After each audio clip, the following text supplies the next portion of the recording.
আসসালামু আলাইকুম।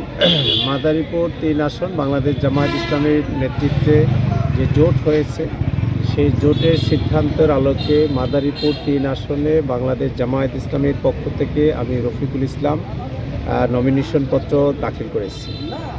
আমরা দেশবাসীর কাছে দেশবাসী যেটা চাচ্ছে, বাংলাদেশে এটা একটা নতুনত্ব পরিবর্তন চাচ্ছে, আমরা সেইটা সেই মেসেজটা দিচ্ছি। বিশেষ করে বাংলাদেশের যে বৈষম্য, যে দুর্নীতি, যে চাঁদাবাজি থেকে শুরু করে যত ধরনের অন্যায়, অমূলক এবং অবিচারমূলক কাজ আছে, সেই কাজগুলো থেকে মুক্ত করার জন্যই আমরা জোটগতভাবে এই কাজ করছি। আমরা আশাবাদী এবং এলাকাবাসী সর্বস্তরের ভোটাররাও এই নতুনত্বটা চাচ্ছে।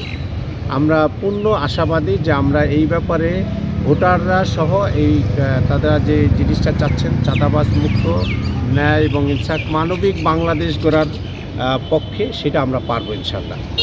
নির্বাচনের পরিবেশ নিয়ে আমরা এখনও আশঙ্কা করছি না।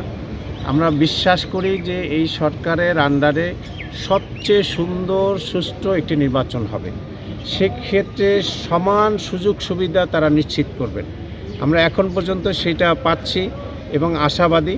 এবং আমি আমার প্রতিযোগী ভাই যারা আছেন, সকল প্রার্থীদের কাছে উদাত্ত আহ্বান জানাচ্ছি, ভোটাররা ভোট দেওয়াটা নিশ্চিত করি, তারা তাদের পছন্দ অনুযায়ী প্রার্থীকে ভোট দিয়ে তারা বিজয়ী করবেন, তাদের নেতা নির্বাচন করবেন।